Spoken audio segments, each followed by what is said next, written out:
Élu, j'ai identifié 3 périodes dans la vie d'un empathique si psychologiquement périlleuses et déstabilisantes que j'ai consacré des années de recherche approfondie à l'étude des mécanismes de survie mis en œuvre durant celle-ci. Ce qui rend ces moments véritablement mortels, c'est qu'ils surviennent sans le fracas d'une crise ou d'un drame. Ils arrivent en silence, presque invisibles, déguisés en dynamiques relationnelles ordinaires, en échanges émotionnels normaux, en interactions quotidiennes. Mais ne te méprends pas, ces 3 moments possèdent le pouvoir de démanteler complètement ton sens de toi-même, d'éroder tes frontières psychologiques et de te piéger dans des schémas d'abandon de soi qui peuvent durer des décennies. Je les appelle les seuils critiques de dissolution psychique. Et je crois que, sans un protocole de survie spécifique, les individus empathiques perdraient totalement leur identité ou seraient contraints de fermer entièrement leur empathie simplement pour survivre.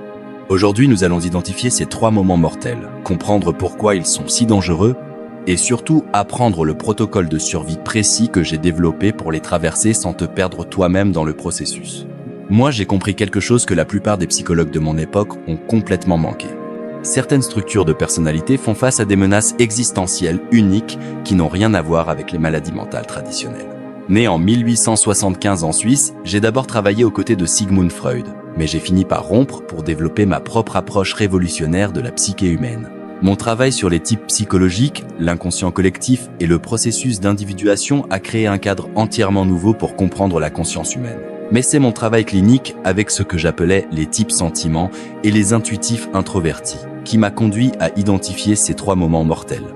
Dans mon œuvre maîtresse, Types psychologiques, publiée en 1921 et ensuite approfondie dans le développement de la personnalité à partir de 1934, j'ai documenté cas après cas d'individus hautement empathiques qui atteignaient des points de rupture critiques dans leur développement psychologique. Ce n'étaient pas des personnes souffrant de troubles diagnosticables.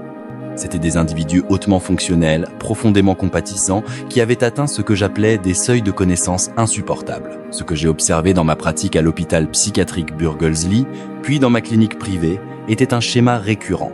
Les individus empathiques venaient me voir à des carrefours précis de leur vie, souvent incapables d'articuler exactement ce qui n'allait pas, mais sachant au plus profond de leur âme que quelque chose de fondamental avait basculé. Ils décrivaient un sentiment d'être vidés, déconnectés d'eux-mêmes, ou piégés dans une sorte de sable mouvant psychologique où chaque tentative de s'aider soi-même ne faisait qu'aggraver les choses. À travers des décennies d'observation attentive et de travail thérapeutique, j'ai identifié 3 moments récurrents qui apparaissaient sans cesse dans la vie de ces individus. Je les appelais des moments d'urgence psychique. Et je croyais que la manière dont une personne traversait ces moments déterminait si elle atteignait ce que j'appelais l'individuation ou si elle restait prisonnière de ce que je nommais l'identification inconsciente avec autrui. Avant d'explorer ces 3 moments, il nous faut comprendre ce que je voulais dire par empathie, car cela diffère de l'usage lâche que l'on en fait aujourd'hui. Dans les relations entre le moi et l'inconscient, je décrivais certains individus comme possédant ce que j'appelais une perméabilité psychique. Ces personnes, expliquai-je, avaient des frontières inhabituellement minces entre leur propre inconscient et celui des autres. Elles pouvaient percevoir des choses qui restaient cachées à la plupart des gens. Elles pouvaient ressentir les sous-courants émotionnels dans une pièce, détecter les mensonges non par la logique mais par quelque chose de plus viscéral et absorber les états psychologiques de ceux qui les entouraient presque comme des éponges psychiques. Je n'idéalisais pas cette capacité. Au contraire, je la voyais comme une vulnérabilité profonde, une sorte d'exposition psychologique qui nécessitait des stratégies défensives sophistiquées simplement pour préserver la santé mentale. 1. La reconnaissance de la non-réciprocité. Le premier moment mortel que j'ai identifié est ce que j'appelais la reconnaissance de la non-réciprocité. C'est le moment où tu comprends enfin, véritablement, que l'empathie que tu offres si naturellement aux autres ne te revient pas. Non pas parce que les gens sont nécessairement malveillants, mais parce qu'ils n'ont tout simplement pas la même capacité ou la même volonté de s'étendre comme tu le fais. Permets-moi d'être clair sur ce qu'est réellement ce moment, car il ne s'agit pas simplement de remarquer que quelqu'un est moins empathique que toi. Cela est évident et arrive tout le temps. Ce moment mortel est différent. C'est la réalisation soudaine, souvent dévastatrice, que tu as fonctionné sous une fausse hypothèse sur le fonctionnement des relations. Tu as inconsciemment cru que si tu t'expliquais assez bien, si tu prenais assez soin, si tu offrais assez de compréhension, les autres te rendraient naturellement l'appareil. Et dans ce premier moment mortel, tu réalises avec une clarté absolue que cela n'est pas vrai, que cela ne le sera jamais, et que tout ce sur quoi tu as bâti ta vie relationnelle est fondamentalement erroné. J'ai documenté ce moment de manière approfondie dans mon travail avec des patients, notamment dans L'âme moderne en quête de son âme. Je décris une patiente qui vint me voir après ce qu'elle appelait une révélation qui avait tout détruit. Elle avait passé des années dans une amitié proche où elle offrait un soutien émotionnel incessant, une écoute attentive et une compréhension profonde. Un jour, alors qu'elle traversait une véritable crise, elle tendit la main à cette amie en s'attendant au même type de soutien qu'elle avait toujours prodigué. Ce qu'elle reçut en retour fut une réponse superficielle, une gêne évidente face à sa vulnérabilité et un changement rapide de sujet. J'écrivais que ce qui rendait ce moment mortel n'était pas la réponse de l'amie en elle-même, mais ce qu'elle révélait à ma patiente. Cette dynamique avait toujours existé. Elle avait toujours été celle qui donnait et l'amie celle qui recevait. Mais elle avait été si occupée à donner qu'elle n'avait jamais pris le temps de remarquer l'absence totale de réciprocité. Ce moment est mortel parce qu'il te force à affronter quelque chose de terrifiant. Tu pourrais être seul d'une manière que tu n'avais jamais imaginée. Non pas seul physiquement, mais psychologiquement seul. Tu es entouré de relations. Mais dans ce moment, tu les vois clairement pour ce que beaucoup d'entre elles sont des performances unilatérales, où tu joues le rôle d'écoutant, de soutien, de contenant émotionnel, tandis que les autres jouent le rôle de receveur. Et une fois que tu vois cela, tu ne peux plus ne pas le voir. Je nommais cela le retrait des projections. Tu as projeté ta propre capacité à une empathie profonde sur les autres, en supposant qu'ils vivaient les relations comme toi. Quand ces projections sont arrachées, la réalité en dessous peut être dévastatrice. Mais voici ce qui rend ce moment non seulement douloureux, mais véritablement dangereux. Les conclusions que tu pourrais en tirer. J'ai observé que de nombreux individus empathiques, face à cette reconnaissance, basculent vers l'un des deux extrêmes. Soit ils se blâment eux-mêmes en pensant « je ne dois pas mériter des soins réciproques », soit ils deviennent amers et cyniques en pensant « personne n'est capable de vraie empathie ». Ces deux réponses, argumentais-je, sont des formes d'inflation psychique suivies de déflation. Tu passes de la croyance que tu peux créer la réciprocité par la seule force de ta volonté empathique à la croyance que la réciprocité n'existe pas du tout. Aucune n'est vraie, et les deux peuvent te piéger dans des schémas destructeurs. Mon protocole de survie pour ce premier moment mortel est ce que j'appelais la discrimination consciente. Dans Types psychologiques, j'écrivais que la personne individuée doit apprendre à discriminer entre ceux qui sont capables de relations réciproques et ceux qui ne le sont pas. Ce n'est pas un jugement, insistais-je, mais un discernement. C'est la compétence psychologique consistant à reconnaître les différents niveaux de capacité empathique chez les différentes personnes et à ajuster ton investissement en conséquence. J'utilisais la métaphore du jardinier qui ne plante pas d'orchidées dans un sol désertique. Ce n'est pas que le sol désertique soit mauvais. Il n'est simplement pas le bon environnement pour les orchidées. De même, certaines personnes ne sont pas capables d'échanges empathiques réciproques, non parce qu'elles sont mauvaises, mais parce qu'elles n'ont pas développé cette capacité. Le protocole de survie exige que tu arrêtes d'essayer de faire pousser des orchidées dans un sol désertique et que tu trouves plutôt les environnements où la réciprocité est réellement possible. Permets-moi de te donner un exemple pratique de ce que cela ressemble. Tu as un collègue qui vient souvent te voir avec ses problèmes et tu écoutes attentivement, offre des insights réfléchis et fournit un véritable soutien émotionnel. Un jour, tu essaies de partager quelque chose avec lequel tu luttes et tu remarques qu'il répond par des conseils que tu n'as pas demandé, redirige rapidement la conversation vers lui-même ou semble simplement mal à l'aise et pressé de quitter l'échange. L'ancien toi aurait essayé plus fort, expliqué plus soigneusement ou se serait demandé ce que tu avais fait de mal. Le protocole de survie te fait faire quelque chose de radicalement différent. Tu acceptes les données, cette personne n'est pas capable ou intéressée par un échange réciproque. Ce n'est pas un jugement moral, c'est simplement une information. Et tu utilises cette information pour recalibrer la relation. Tu restes amical, professionnel, gentil, mais tu arrêtes d'investir ton énergie empathique profonde là où elle ne peut pas être réciproquée. Je croyais que cette discrimination consciente était essentielle à la survie psychologique. Car sans elle, tu t'épuises à essayer de forcer la réciprocité là où la capacité n'existe pas et tu manques les relations où un véritable échange mutuel est possible. Dans le développement de la personnalité, j'écrivais « Le plus grand fardeau que la personnalité consciente puisse porter est l'exigence inconsciente que toutes les relations soient égales en profondeur et en réciprocité. Ce n'est pas la voie de la nature. Il existe des relations de profondeur différentes et la personne sage connaît la différence. 2. La dissolution du soi par l'accommodation perpétuelle. Le deuxième moment mortel que j'ai identifié est encore plus insidieux, car il se produit si progressivement que tu ne te rends souvent compte de ce qui arrive que lorsqu'il est presque achevé. Je l'appelais la dissolution du soi par l'accommodation perpétuelle. C'est le moment où tu réalises que tu as changé de forme si longtemps, accommodant les besoins et les attentes de tant de personnes différentes, que tu as perdu la trace de qui tu es réellement. Tes préférences, tes besoins, tes réponses authentiques, tout cela a été enfoui sous des couches et des couches d'accommodation. Et dans ce moment mortel, quelqu'un te pose une question simple comme « Que veux-tu vraiment ?» ou « Que ressens-tu vraiment à ce sujet ?» Et tu réalises avec horreur que tu ne le sais vraiment pas. J'ai vu ce schéma se répéter dans mon travail clinique, particulièrement chez les femmes, bien que je notais qu'il pouvait arriver à quiconque possédant une forte sensibilité empathique. Dans 2 essais sur la psychologie analytique, je décrivais ce que j'appelais le piège de la persona. La persona, dans mon cadre, est le masque que nous portons dans les situations sociales, le rôle que nous jouons pour fonctionner dans la société. Elle est nécessaire et saine avec modération. Mais j'ai observé que les individus empathiques développent souvent ce que j'appelais des personas adaptatives multiples. Ils deviennent si habiles à lire ce qui est nécessaire dans une situation donnée et à le fournir qu'ils développent différentes versions d'eux-mêmes pour différentes personnes et contextes. Le collègue de travail voit une version, la famille en voit une autre, les amis encore une autre, et aucune de ces versions n'est pleinement authentique, car chacune a été soigneusement calibrée pour gérer le confort et les attentes des autres. Ce moment devient mortel quand tu réalises que tu as perdu entièrement le fil de ton soi authentique. Je l'appelais la dissolution de l'ego par suridentification avec la persona. Tu es devenu la persona. Il n'y a plus de soi en dessous vers lequel retourner, car tu as accommodé si longtemps que l'accommodation est devenue toute ton identité. L'une de mes patientes me le décrivit comme le sentiment d'être un hologramme. J'apparais solide et réel, mais si tu tends la main pour me toucher, ta main passe au travers. Il n'y a en réalité rien là. Cette image me frappa tant que je la citais plusieurs fois dans mes travaux ultérieurs comme la description parfaite d'une identification avancée à la persona. Ce qui rend ce moment mortel n'est pas seulement la perte du soi, bien que cela soit déjà dévastateur. C'est ce qui arrive quand tu essaies de te récupérer.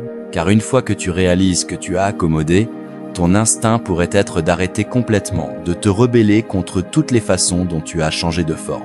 Mais j'avertissais que ce balancement réactif crée souvent un problème différent. Dans les archétypes et l'inconscient collectif, je décrivais ce que j'appelais l'énantiodromie, le principe selon lequel toute chose poussée à l'extrême se transforme en son opposé. Si tu as trop accommodé, le balancement réactif est de devenir rigide et intransigeant. Mais cela non plus n'est pas le soi authentique. C'est seulement la version ombre de ton accommodation, tout aussi inconsciente, tout aussi déconnectée de ton vrai soi. Mon protocole de survie pour ce deuxième moment mortel est ce que j'appelais l'imagination active au service de la récupération du soi. C'est une technique spécifique que j'ai développée où tu interviews essentiellement ta propre psyché. Tu crées l'espace pour te poser des questions et attendre des réponses authentiques. Non pas les réponses que tu penses devoir donner, non pas celles qui plairaient à quelqu'un d'autre, mais celles qui émergent de ton soi réel. Dans la pratique de la psychothérapie, je décris ce processus en détail. Tu pourrais te poser quelque chose d'aussi simple que « qu'est-ce que j'aime réellement ?» et puis remarquer toutes les voix accommodantes qui se précipitent. Eh bien, je devrais aimer cela parce que, ou tout le monde aime cela. Donc, mon protocole exige que tu mettes doucement ces voix de côté et que tu attendes la voix plus profonde, plus silencieuse de la préférence authentique. C'est plus difficile que cela n'en a l'air, car cette voix authentique a été réprimée si longtemps qu'elle est souvent à peine audible. Je la comparais à apprendre à entendre un murmure dans une pièce pleine de cris. Cela demande pratique, patience et ce que j'appelais une volonté de décevoir. Car à mesure que tu commences à récupérer ton soi authentique, tu décevras inévitablement les personnes qui ont bénéficié de ton accommodation. Tu devras dire non à des choses auxquelles tu as toujours dit oui, tu devras exprimer des préférences qui contredisent ce que les gens attendent de toi. Tu devras laisser les gens être confus ou même contrariés par tes réponses changeantes. Et cela est terrifiant pour quelqu'un dont toute l'identité a été construite sur la gestion du confort des autres. Mais j'insistais sur le fait que ce travail de récupération était essentiel à la survie. Dans Souvenirs, Rêves, Réflexions, mon autobiographie, j'écrivais sur mon propre parcours à travers ce processus après ma rupture avec Freud. J'avais accommodé le cadre théorique de Freud, modifiant mes propres insights pour maintenir la relation. Et quand la rupture eut lieu, je me retrouvais dans une période de profonde désorientation. Je ne savais plus ce que je croyais réellement par opposition à ce que j'avais dit pour maintenir le lien. Il me fallut des années d'imagination active, m'asseoir avec ma propre psyché et attendre des réponses authentiques avant de pouvoir articuler mes propres théories psychologiques indépendamment de l'influence de Freud. Je crois que ce processus sauva ma vie psychologique et me permit de faire mes plus grandes contributions. Permets-moi de te donner un exemple de ce à quoi ressemble ce protocole de survie en action. Tu es invité à un événement social. L'ancien schéma accommodant t'aurait fait dire automatiquement oui, puis dépenser de l'énergie à gérer ta propre résistance, à te convaincre d'apprécier et à performer un enthousiasme que tu ne ressens pas. Le protocole de survie te fait faire une pause et te poser sincèrement la question. Est-ce que je veux y aller? Non pas « devrais-je y aller ?» Non pas « que penseront les gens si je n'y vais pas ?» Mais est-ce que je veux réellement y aller? Et puis tu attends la réponse authentique, qui pourrait être oui, pourrait être non, pourrait être « je veux y aller 1 heure, mais pas toute la soirée ».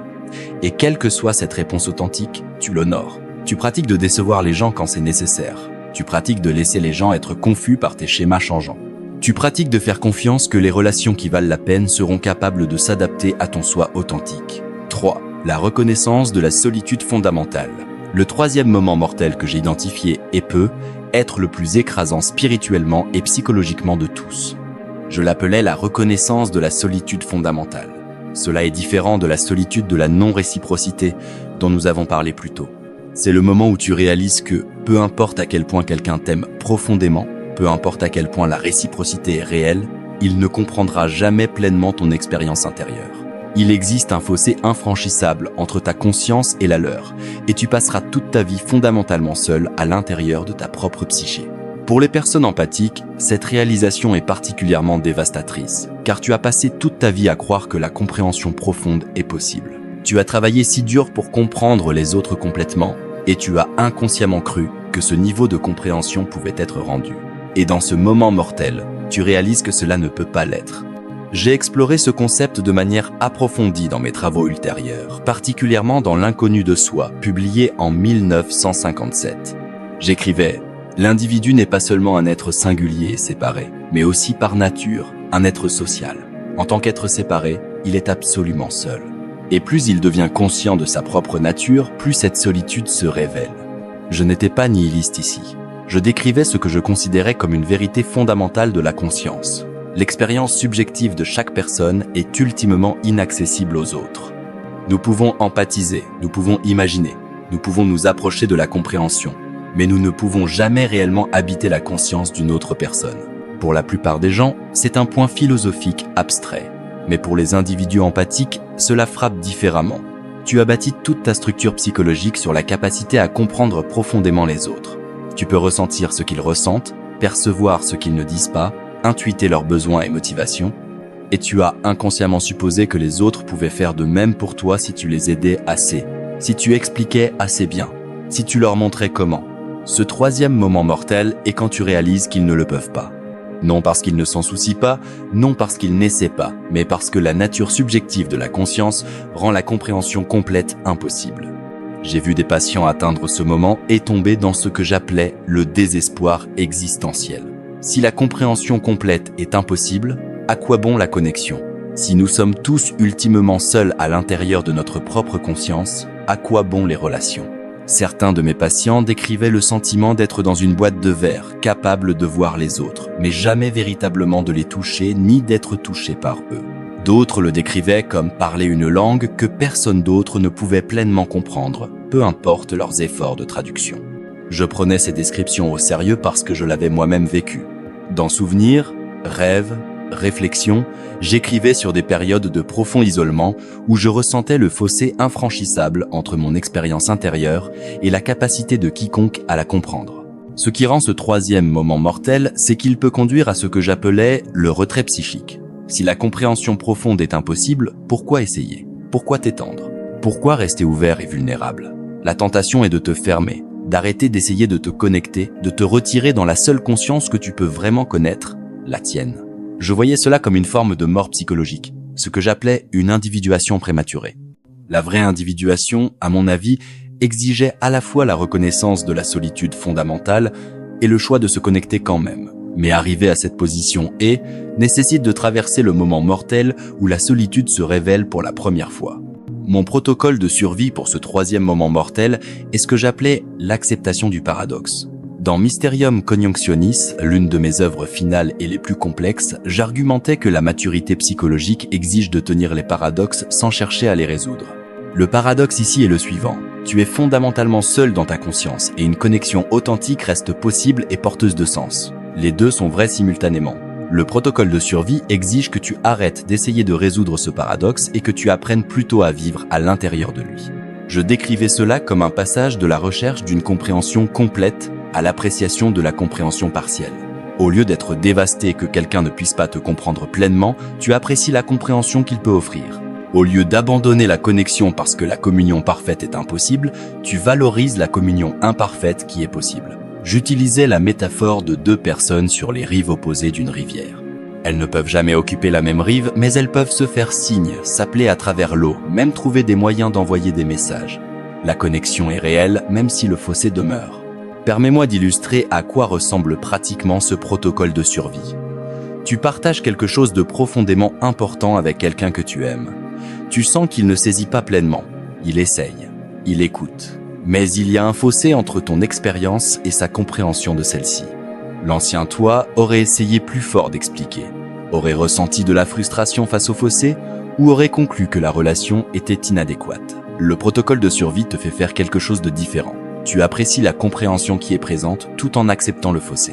Tu pourrais dire quelque chose comme « Je ne pense pas réussir à t'expliquer cela d'une manière que tu puisses pleinement saisir. Et c'est correct. J'apprécie que tu essaies de comprendre. » Tu libères l'autre du fardeau de la compréhension complète et tu te libères toi-même du fardeau de l'explication parfaite.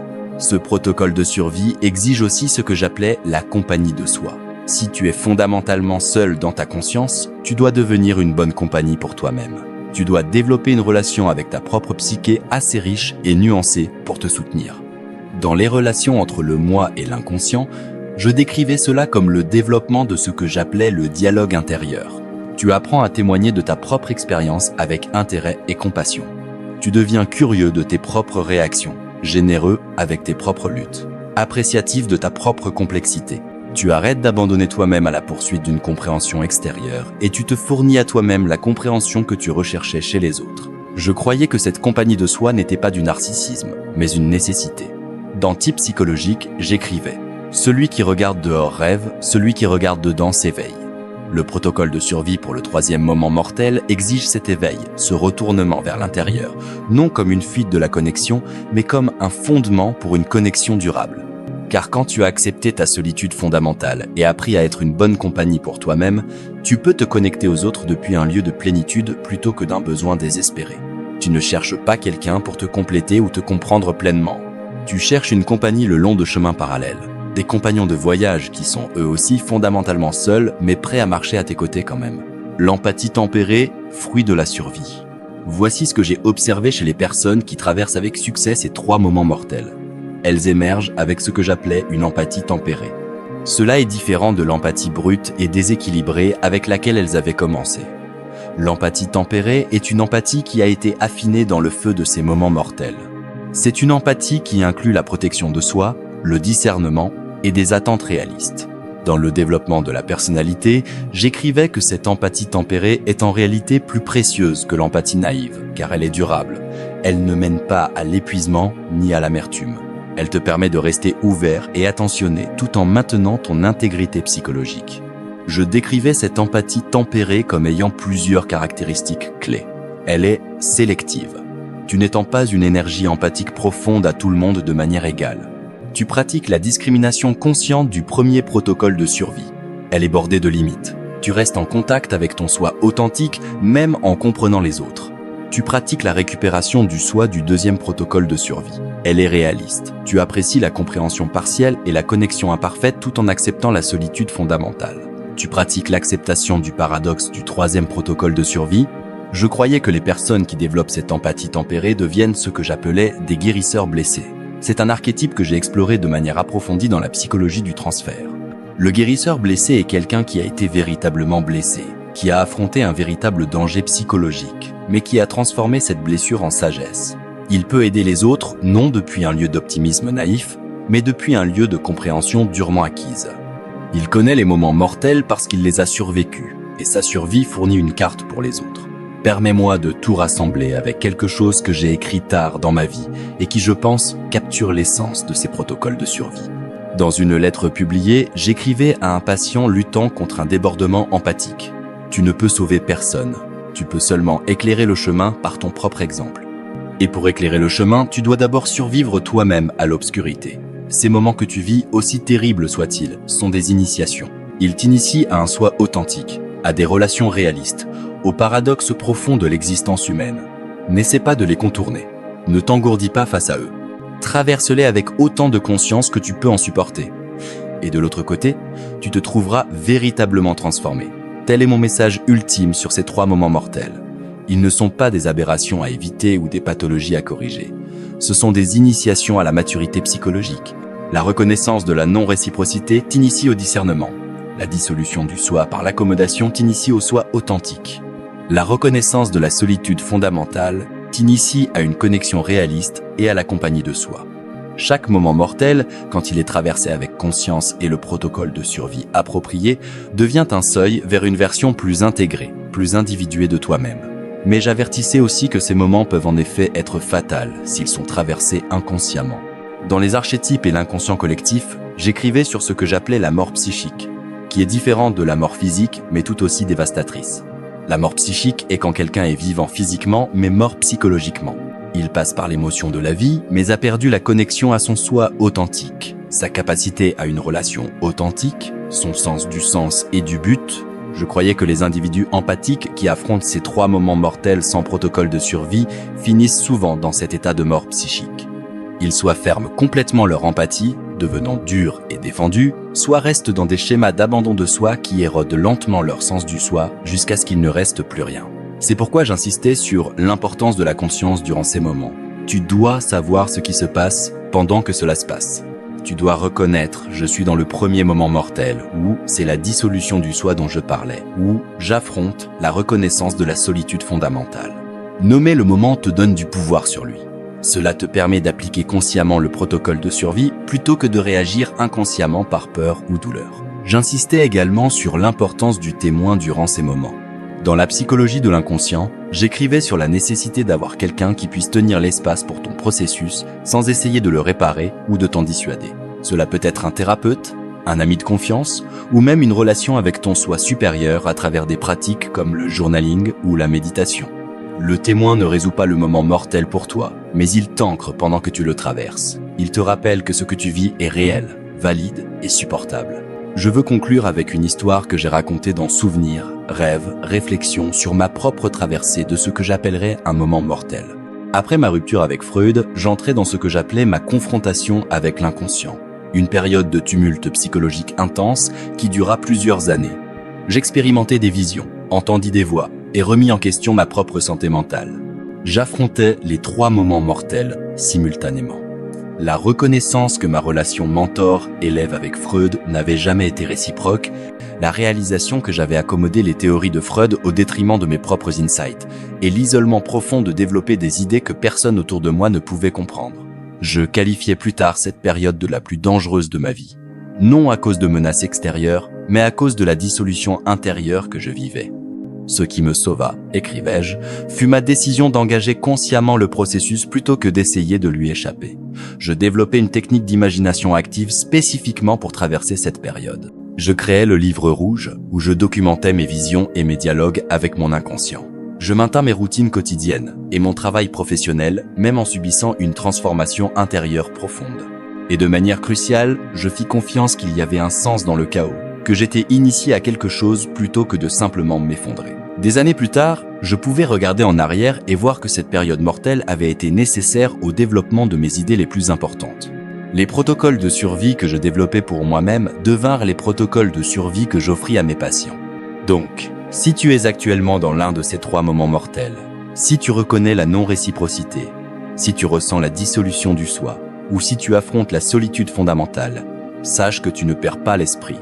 Tu n'es ni brisé, ni endommagé. Tu es en train d'être initié. Tu es à un seuil qui exige que tu développes de nouvelles capacités psychologiques.